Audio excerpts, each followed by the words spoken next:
இந்த கூட்டத்தை ஹேண்டில் பண்ணுறது கஷ்டங்க.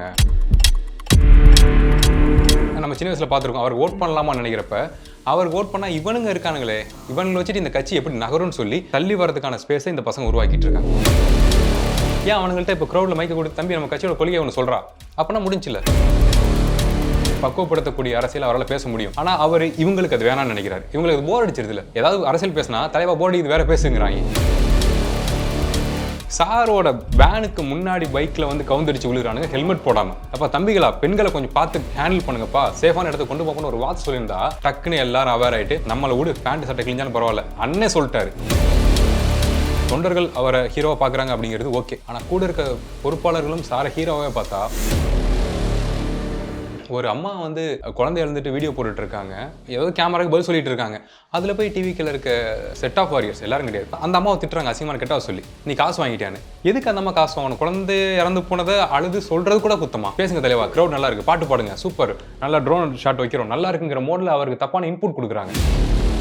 குறைந்த விலை நிறைந்த தரம், தங்கள் தேவைகள் அனைத்தும் ஒரே இடத்தில். ஜெயச்சந்திரன். வணக்கம் பிரதர். வணக்கம்.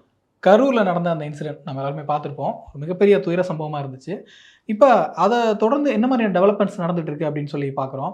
விஜய் அவர்களுக்கு ஆதரவாக எதிர்க்கட்சி தலைவர் இபிஎஸ்ல ஆரம்பித்து நிறைய தலைவர்கள் கொடுக்குறாங்க, குரல் கொடுக்கறத பார்க்குறோம். விஜய் தரப்புல இருந்துமே வந்து இதில் வந்து சதி செயல்கள் இருக்குது அப்படிங்கிற மாதிரி, இந்த வழக்கை சிபிஐக்கு வந்து மாற்றணும் அப்படிங்கிற மாதிரி கேஸ் கொடுக்குறதையும் பார்த்துட்டு இருக்கோம். எப்படி பார்க்குறீங்க இந்த இன்சிடென்ட்டையும் அதை தொடர்ந்து நடந்துகிட்டு இருக்கக்கூடிய இந்த அரசியல் வேடிக்கைகளையும்? ஆமாங்க, இதில் வந்து இவங்க தான் தப்பு நம்ம கை காட்ட முடியாத அளவுக்கான சிக்கல் தான் இதில் இருக்குது. நம்பர் 1, க்ரௌட் ஏன் அவ்வளோ சேர்ந்துச்சு? சார் லேட்டாக வந்தது, சீக்கிரம் சொன்ன டைமுக்கு வந்துருந்தாப்புல அப்படின்னா இவ்வளோ க்ரௌட் சேர்ந்துருக்காது. கண்ட்ரோல் பண்ணக்கூடிய க்ரௌடும் அது இருந்திருக்கும். அது நம்பர் 1. அதுக்கப்புறம் இந்த பசங்க ஃபாலோவர்ஸ் இருக்காங்கல்ல, அவங்க சார் எங்கே வந்தாலும் வராங்க சாரை பார்க்குறதுக்கு. அது எப்படி பாசிபிள் ஆகும்? நீங்கள் சார் மக்களை பார்க்க வராரு, மக்களுக்கான ஸ்பேஸ் கொடுத்துட்டு நீங்கள் தள்ளி நின்னீங்கன்னா கரெக்டாக இருக்கும். எல்லா மாவட்டத்திலும் சேர்ந்துடுறாங்க, ஆர்கனைஸ் ஆகிடுறாங்க, அவங்களே பெரிய க்ரௌடு.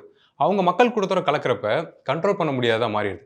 மக்களால் சிக்கல் கிடையாதுங்க. மக்கள் கலவரம் பண்ணல, மக்களுக்குள்ள கைகளை பார்க்கல, மக்கள் ஏறி மிதிச்சுட்டு ஓடல, உள்ள கலந்துருக்க இந்த நபர்கள் இருக்காங்களா. ஸோ இவங்க எகிர்றது, போகிறது, வர்றது, கூரையை வச்சுட்டு ஏறுறது, டிரான்ஸ்ஃபார்மர் ஏறி நிற்கிறது, அதை தாண்டி உள்ள ஒரு டீம் இறங்கியிருக்குங்கிறது நமக்கு பார்க்கும்போது தெரியுது. செப்பல்ஸ் பறக்குதுல.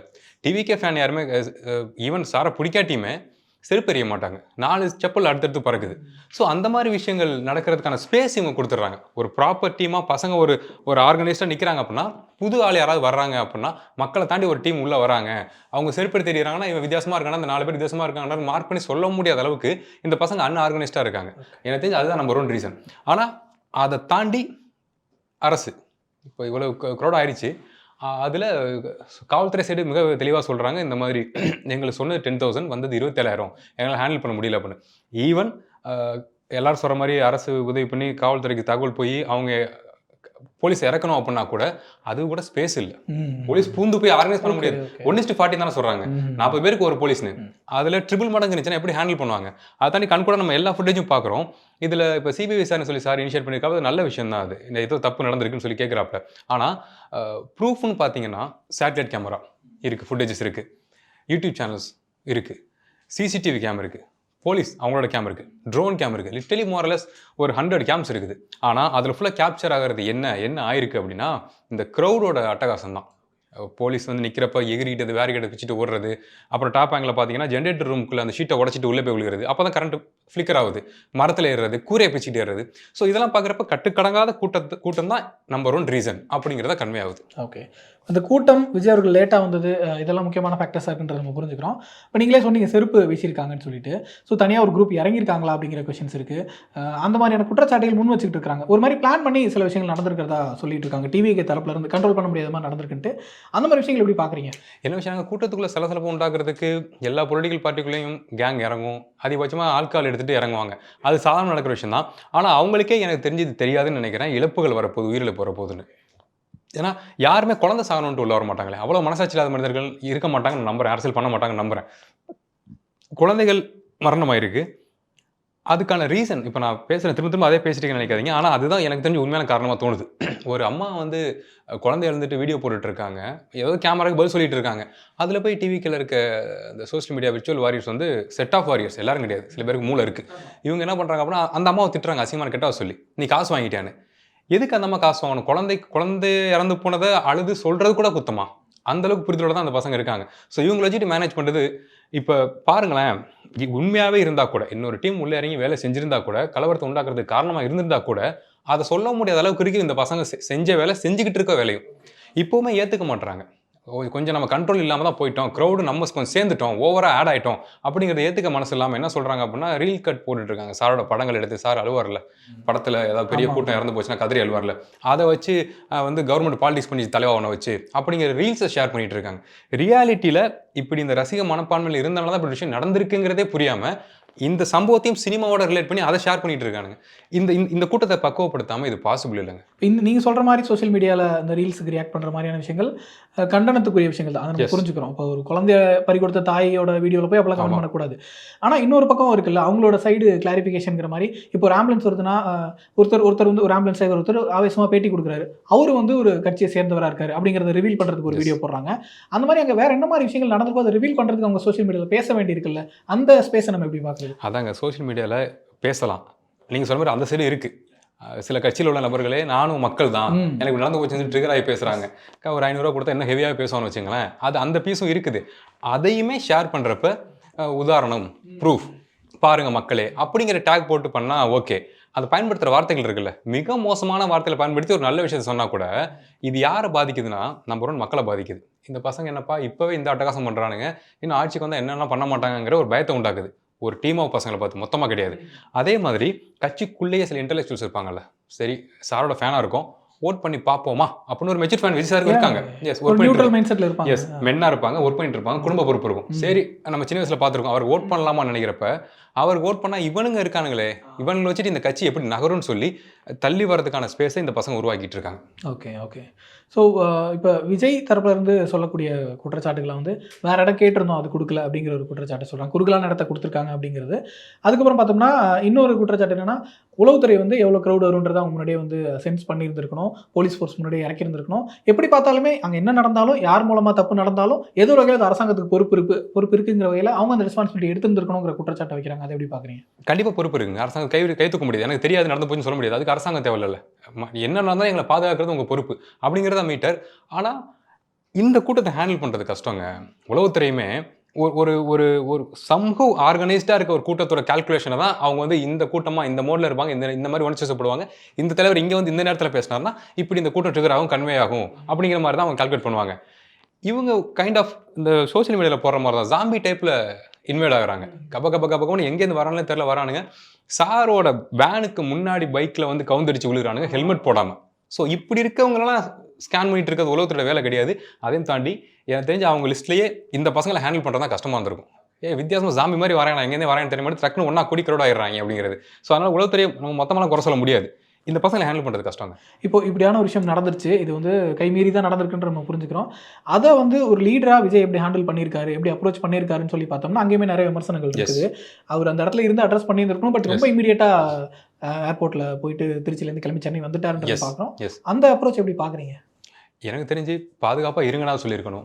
அடிப்படையில் ஒரு பதட்டம் நம்மளை பார்க்கும் அந்த கூட்டம், யாருக்கோ தவறு நடக்குது, ஆம்புலன்ஸ் வருதுங்கிறப்ப தயவு செஞ்சு எல்லாரும் கொஞ்சம் கண்ட்ரோலாக இருங்க, அப்போ தம்பிகளா பெண்களை கொஞ்சம் பார்த்து ஹேண்டில் பண்ணுங்கப்பா, சேஃபான இடத்துக்கு கொண்டு போகணும்னு ஒரு வார்த்தை சொல்லியிருந்தா இந்த பசங்க ட்ரிகர் ஆகிருப்பாங்க. டக்குன்னு எல்லாரும் அவேர் ஆகிட்டு நம்மளை விடு, பேண்ட் சட்டை கிழிஞ்சாலும் பரவாயில்ல, அண்ணே சொல்லிட்டாரு, நம்ம இங்கே இருக்க குழந்தைகளை பெண்களை காப்பாற்றுற ஒரு மோடில் மாறி இருப்பானுங்க. சார் எதுவுமே சொல்லாமல் கிளம்பிட்டார்ல, கூட்டம் கன்ஃபியூஸ் ஆயிடுச்சு. அங்கே தப்பிச்சா போதும். என்ன விஷயம்னா, எவ்வளவு ரசிக மனப்பான்மையாக இருந்தாலும் ஒரு பாண்டிக்குள்ள மூச்சு விட முடியாட்டி 30 செகண்ட் மேலே மூச்சு விட முடியாட்டி எல்லாமே குழம்பிடும். சொல்லுவாங்க தண்ணிக்குள்ள விழுந்தவங்க வந்து முடிய பிடிச்சா தூக்கணும், இல்லாட்டி நம்மள ஏறி அமைக்கிறவாங்கிற மாதிரி. மூச்சு விட முடியலங்கிறப்ப எங்கிட்டாவது ஜம்ப் பண்ணி போயிடலாங்கிறதான். அங்கே யார் முன்னாடி நிற்கிறா, பின்னாடி நிற்கிறா, குழந்தை நிற்கிறா, கீழே குழந்தை விழுந்து கிடக்கா, அது கழுத்தில் மிதிக்கிறமா, எதுவுமே கன்சிடரபுளாக இருக்காது. அவ்வளோதான், அந்த மோடில் மாறினால தான். இல்லாட்டி எல்லா மனுஷனுக்கும் எனக்கு குழந்தைய கழுத்தில் மிதிச்சு கொள்ளணுங்கிற ஆசையான. ஆனால் அது நடந்து போச்சு.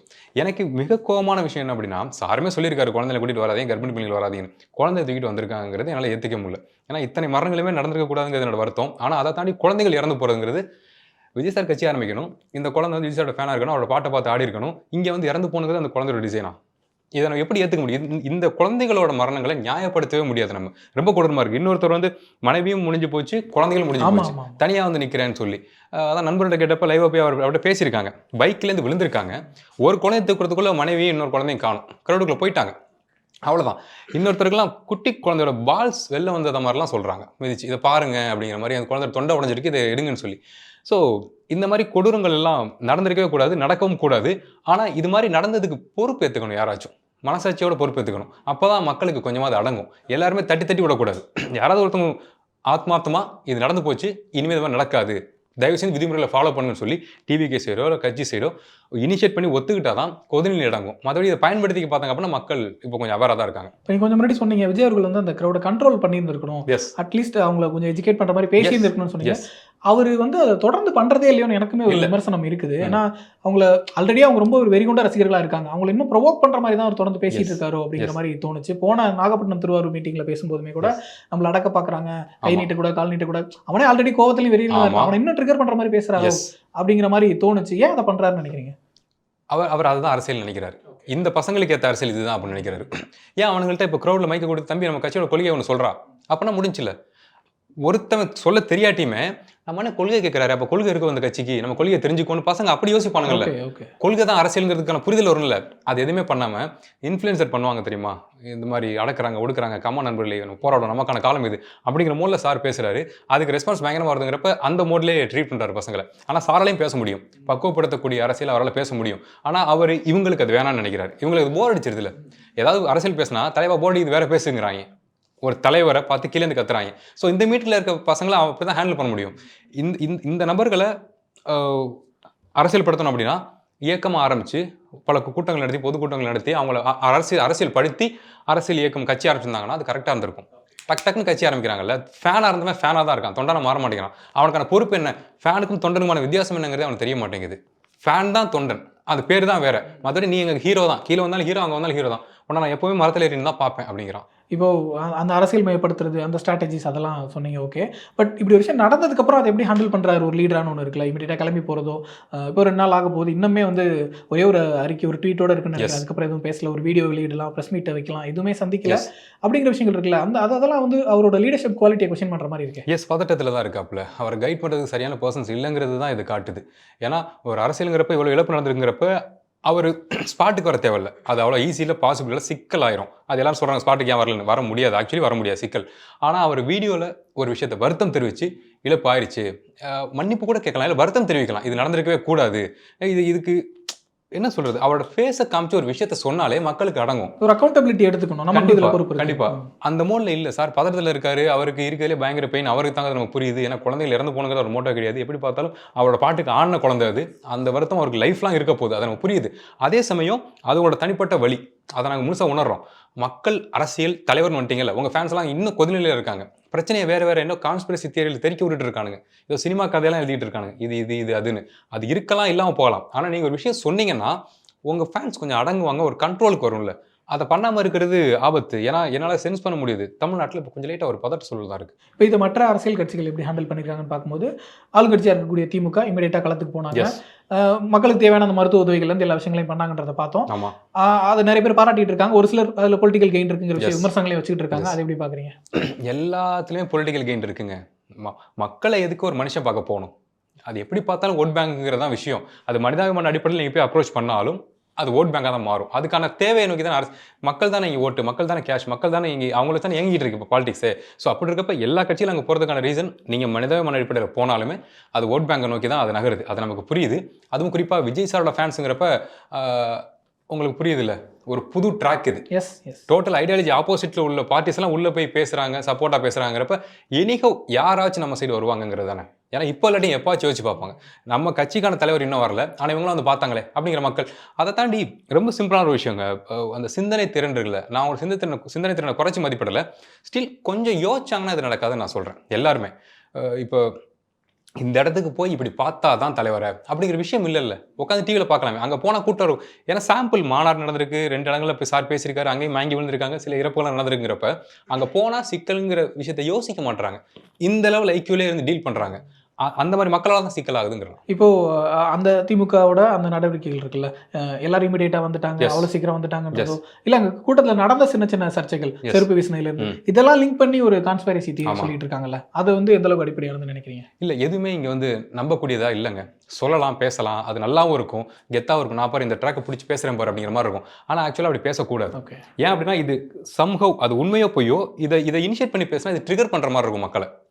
டிஸ்ட்ராக்ட் பண்ணுற மாதிரி இருக்கும். மக்கள் பயங்கர கொதிநிலையில் இருக்காங்க. இப்போ இந்த விஷயத்தை எப்படி பேலன்ஸ் பண்ணி இழப்புகளை எப்படி வருத்தத்தோடு அனுசரித்து நம்ம அடுத்து நகர்றோம், எல்லா கட்சிகளுமே சொல்கிறேன் நகரணும் அப்படிங்கிறதான் கோலே தவிர இவன் தான் காரணம் இவனுக்கு தான் ஸ்கெட்ச் போட்டிருக்கானுங்க அப்படிங்கிற விஷயத்த பேசுகிறது உணர்ச்சிகளின் உச்சம் இழப்பாக தான் இருக்கும். ஒன்றும் உயிர் உருவாகும், இல்லை உயிர் போகும். அதுக்கு தான் இவனுக்கு பிளான் பண்ணிட்டுருக்கானுங்க. இன்னும் கூட புரிதல் உள்ள பாருங்கள், பயங்கர ஸ்கெட்ச் போட்டு உட்காந்து எங்கள் தலைவருங்கிற மாதிரி உட்காந்து பேசிட்டு இருக்கானுங்க. அது முழுக்க இப்போ அரெஸ்ட் பண்ண ஆரம்பிச்சான்னு நினைக்கிறேன். இந்த மாதிரி தூண்டுதல் பேரில் பேசிட்டு சோஷியல் மீடியா அதை பண்ணணும். இந்த நேரத்தில் ஒரு 10,000 25,000 ஒரு ஷார்ட்ஸுக்கு போதுங்கிறதுக்காக உட்காந்து நீ பேசிட்டு போயிடுவார். இந்த சின்ன பசங்க ஏதாச்சும் பண்ணுவானுங்க கொதிநிலையில், உயிரை மாச்சிக்கிற வேலையை கூட போவானுங்க. என் தலைவருக்காக, என் தலைவர் இப்படி மொத்த தமிழ்நாடு எதிர்க்குது, என் தலைவருக்காக உயிரை கொடுக்குறங்கிற மோடு கூட போவானுங்க. அது காரணமாக இந்த ஒரு சாதாரண ரீல்ஸ் இருக்கும், ஒரு பிஜிஎம் என்ன ரைஸ் பிஜிஎம் ஒன்று போட்டு விட்டா தக்கன்னு ஆயிடுவானுங்க. ஸோ அதுக்கான கவர்மெண்ட் இப்போ கரெக்டாக தான் பண்ணிட்டு இருக்கு. இந்த நேரத்தில் இந்த மாதிரி வேலையை பண்ணுறவங்க கொஞ்சம் அமைதியாக இரு அப்படிங்கிறாங்க. அதெல்லாம் நமக்கு புரியுது. ஸ்டில் இந்த பேச்சுக்கான சொல்யூஷன் என்னவா இருக்கணும்னா, விஜய் சார் வாயை திறக்காத வரைக்கும் இவங்க எல்லாம் ரொம்ப ஆட ஆரம்பிச்சிருவாங்க. இவங்க ஆபத்து. ஓகே ஓகே அவரோட மௌனம் வந்து இவங்களோட ப்ரொவோக் பண்ணுறதா இருந்துடக்கூடாது கண்டிப்பாக சொல்கிறீங்க. அவர் ஒரு வார்த்தை பேசிட்டாலே இது அரசு நடவடிக்கை எடுக்கட்டும், நம்ம வந்து இனிஷியேட் பண்ணிருக்கோம் சிபிஐக்கு, அந்த ப்ராசஸ் போகட்டும், அமைதியாக இருங்க, இழந்தவங்களுக்கு சப்போர்ட்டாக இருங்க அப்படின்னாலே முடிஞ்சு போச்சு. இவர் அமைதியாக இருக்க இவங்க கதை படம் எழுதி டைரக்ட் பண்ணிட்டு இருக்கானுங்க. அவரோட படத்தெல்லாம் எடுத்து வச்சு கட் பண்ணி இதுதான் கதை, இப்படி தான் நடந்திருக்குன்னு ஒரு ஆர்க் போடுறானுங்க. அதை பார்த்து டெம்ப்ட் ஆகிறது பல பேர் ரெடியாக இருக்கானுங்க. ஓகே, லீகலாக பார்த்தோம்னா நீங்கள் சொன்ன மாதிரி டிவிகே சைடில் சிபிஐ விசாரணை கேட்டிருக்காங்க. டிவிகே தரப்பில் இருக்கவங்க மேலே வந்து வழக்கு பதிவு பண்ணியிருக்காங்க. விஜய் உட்பட வழக்கு பதிவு பண்ணியிருக்கா சொல்கிறாங்க. யாரெல்லாம் கைதாவாங்கன்னு விஷயங்கள்லாம் போயிட்டு இருக்குது. லீகலாக அந்த விஷயம் அடுத்தடுத்து எப்படி போகும்னு எதிர்பார்க்கலாம். அதாங்க, இதுக்கு முழு பொறுப்பு அவங்க தான் எடுத்துக்கணும். மீன்ஸ் அரசின் தரப்பில் நீதித்துறை நகர்றப்ப யார் காரணம், யார் பிளான் பண்ணுது, அங்கேருந்து தானே ஆரம்பிக்குது. நீங்கள் தான் இத்தனை ஹெட் கவுண்ட் சொல்லியிருப்பீங்க, எவ்வளோ பேர் வர்றாங்க அப்படின்னு. எப்படி பார்த்தாலும் எஸ், அரசு நீங்கள் கேட்ட இடம் தரல அப்படிங்கிறது ஓகே, அது தவறு தான், அது நமக்கு புரியுது. அதே சமயம் இந்த இடத்துக்குள்ளே தான் நடக்க போதுங்கிற கன்ஃபர்மேஷன் நீங்கள் கொடுத்துட்டீங்கல்ல. ஸோ அப்போ அதுக்கான க்ரௌட் தான் நீங்கள் ஹேண்டில் பண்ணியிருக்கணும், நீங்கள் மேனேஜ் பண்ணியிருக்கணும். அதை நீங்கள் பண்ணலை. அதை தாண்டி மிகப்பெரிய சிக்கலான விஷயம் என்னன்னா, ஆக்சிஜன் குறைபாடு, தண்ணி.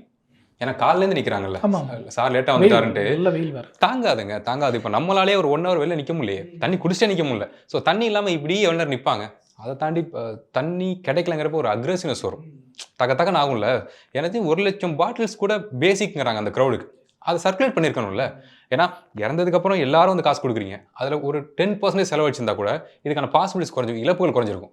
ஆனால் இது யாரும் ரியலைஸ் பண்ணுறதே கிடையாது. நீங்கள் சொன்ன மாதிரி திட்டமிடலேருந்து, வியூகத்திலேருந்து, அந்த கூட்டத்திலேருந்து எல்லா ரீசன்னாலே தான் அந்த பிரச்சனை நடந்திருக்கு. எல்லா இடங்கள்லையுமே வந்து அடுக்கடுக்காக பிரச்சனைகள் இருக்குது, நம்ம பார்க்குறோம். இதுக்கப்புறம் இதை சரி பண்ணுறதுக்கோ இல்லை இதை வந்து வேறு நல்ல திசையில் கொண்டு போகிறதுக்கோ விஜய் அவர்கள் என்ன மாதிரி விஷயங்கள் பண்ணணும்னு நினைக்கிறீங்க? கூட இருக்க நபர்களை பொறுப்பான நபர்களாக செலக்ட் பண்ணணும். எனக்கு தெரிஞ்சு அரசியல் ஆதாயம் அப்படிங்கிறத தாண்டி எல்லாரும் ஆதாயத்துக்குள்ள அரசுக்குள்ளே வர்றாங்க. அதையும் தாண்டி மக்கள் மீது அக்கறை கொண்ட பொறுப்புள்ள அரசியல் தெரிந்த நபர்களை கூட வச்சுக்கிட்டா அவங்க கொஞ்சம் கைட் பண்ணுவாங்க, ப்ராப்பராக கைட் பண்ணுவாங்க. அரசியல் தெரிஞ்சவங்க, இந்த ஃபிக்ஷனல் ஹீரோ மோடில் கிடையாது. நீங்கள் வந்து மீன்ஸ் இப்போ தொண்டர்கள் அவரை ஹீரோவை பார்க்குறாங்க அப்படிங்கிறது ஓகே, அவங்கள கொஞ்சம் மாற்றி கொண்டு வரலாம். ஆனால் கூட இருக்க பொறுப்பாளர்களும் சாரை ஹீரோவே பார்த்தா அது எப்படி அப்ளிகபிள் ஆகும்? அவங்க நிலவரத்தை சொல்ல மாட்டேங்கிறாங்க. நிறைய தலைவர்களுக்கு இந்த சிக்கல் இருக்குது. நிலவரம் இதுதான் சொன்னாலே அவங்களுக்கு புரியும்ல. ஏன்னா விஜய் சார் இறங்கி டேட்டா எடுக்க முடியாது கீழே போயிட்டு. அவர்கிட்ட விஷயத்தை கன்வே பண்ணுறதுக்கு இங்கே ஆட்கள் இல்லை. சார் இங்கே கூட்டம் அதிகமாகிட்டு இருக்கு, நீங்கள் சீக்கிரம் பேசிட்டு கிளம்புனா மக்கள் பொழைச்சிக்குவாங்க, இல்லாட்டி இது ப்ரெஷர் ஆகுங்கிற விஷயத்தை கன்வே பண்ண கூட அங்கே ஆள் இல்லை. பேசுங்க தலைவா, க்ரௌட் நல்லா இருக்குது, பாட்டு பாடுங்க, சூப்பர், நல்லா ட்ரோன் ஷாட் வைக்கிறோம், நல்லா இருக்குங்கிற மோடில் அவருக்கு தப்பான இன்புட் கொடுக்குறாங்க. ஸோ அந்த வகையில் ஒரு பொறுப்புள்ள நபர்களை சார் இனிமேலாச்சும் ஆட் பண்ணுவார்னு நான் நம்புறேன். இல்லாட்டி இது இன்னும் கேஎஸ் இருந்துச்சு. ஓகே ஓகே முக்கிய நிர்வாகிகளே ஃபேன் பாய்ஸாக இருக்கும்போது ஃபேன் பாய்ஸ் கிட்ட இருந்து வேற என்ன எதிர்பார்க்க முடியும்? அரசியலில் ஃபேன் பாய் மூமெண்ட்லாம் ஒர்க் அவுட் ஆகாது. அது இங்கே கொண்டு வந்து மக்களோட உயிரை தான் பலி வாங்கும். குறைந்த விலை, நிறைந்த தரம், தங்கள் தேவைகள் அனைத்தும் ஒரே இடத்தில். ஜெயச்சந்திரன்.